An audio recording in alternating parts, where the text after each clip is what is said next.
ரோட்ரு பார்த்தீங்கன்னா மஹேந்திரா சைலோட ரோட்ரு. இந்த வண்டியில் என்ன கம்ப்ளைண்ட்னு பார்த்தீங்கன்னா, வழக்கத்துக்கு மாறா ரோட்ரும் டயரும் ரொம்ப ஹீட் ஆகுதுன்னு சொல்லியிருந்தாங்க. நம்ம என்னென்னு பிரித்து பார்க்கும்போது தான் தெரிஞ்சுது, ரோட்டரை வந்து இந்த வண்டியில் வந்து மாற்றி போட்டிருந்தாங்க. ரைட் சைடு உள்ள ரோட்டரை வந்து லெஃப்ட் சைடும், லெஃப்ட் சைடு உள்ள ரோட்டரையும் மாற்றி போட்டதுனால இந்த வண்டியில் வந்து கூலிங் வந்து சரியாக நடக்காமல் இருந்திருக்கு. என்றைக்குமே சைலோவுக்கு வந்து ரைட் லெஃப்ட் வரும். அதை நம்ம மாற்றி போகிறதுனால வந்து அந்த மாதிரி பிரேக் பேட் வந்து அன்ஈவனாக தேயுறது, இந்த மாதிரியான ப்ராப்ளம் வந்து அதிகமாக வரும். ஹீட் இஷ்யூவும் அதில் வந்து அதிகமாக வரும். அதனால் வந்து எப்போதுமே ரைட் சைடு உள்ளதை ரைட் சைடும், லெஃப்ட் சைடு உள்ளதை லெஃப்ட் சைடும் போடுறது தான் நல்லது.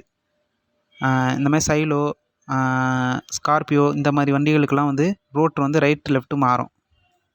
அதை நம்ம வந்து மாற்றி போட்டோம்னா அதில் வந்து சரியாக கூலிங் ப்ராசஸ் நடக்காமல் வழக்கத்துக்கு மாறா கொஞ்சம் அதிகமாகவே ஹீட் ஆக ஆரம்பிக்கும். பிரேக் பேடும் வந்து அன்ஈவனாக ஒன் சைடாக தேய ஆரம்பிக்கும். பார்த்தீங்கன்னா இதில் பார்த்தீங்கன்னா மெட்டல் பிளேட் தெரிகிற அளவுக்கு தேஞ்சிருச்சு. ஒன் சைடு பார்த்தீங்கன்னா நல்லாயிருக்கும், இன்னொரு சைடு வந்து ஃபுல்லாக தேஞ்சிருச்சு. அது காரணம் என்னென்னு பார்த்தீங்கன்னா ரோட்ரு வந்து மாற்றி போட்டதுனாலையும், ரோட்ரு ஒன் சைடு வந்து இன்னொரு கம்ப்ளைண்ட்டும் இருக்கிறதுனால தான்.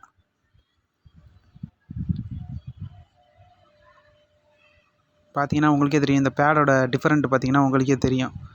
இந்த பேடுக்கும் இந்த பேடுக்கும் உள்ள டிஃபரெண்ட்டை பார்த்தீங்கன்னா, இதில் உள்ள அந்த மெட்டல் தேயிற அளவுக்கு ஓட்டிருக்காங்க கஸ்டமர். நம்ம வந்து இதை வந்து புதுசாகவே நம்ம வந்து மாற்றியாச்சு. நம்ம வந்து ரோட்டும் பிரேக் பேடும் வந்து போஸ்லேயே நம்ம வாங்கியிருக்கோம். இந்த ஒரு ரோட்டோட ரேட்டு பார்த்தீங்கன்னா 4500 கிட்ட வருது, இந்த ஒரு ரோட்டு மட்டுமே. எப்போதுமே இது வந்து ரைட் லெஃப்ட் போடுறது தான் கரெக்டு. ரைட் லெஃப்ட் வந்து பார்த்து கரெக்டாக போடுறது தான் எப்போதுமே நல்லது. இதுக்கு வந்து பிரேக் பேடும் வந்து நம்ம வந்து போஸ் தான் வாங்கியிருக்கோம்.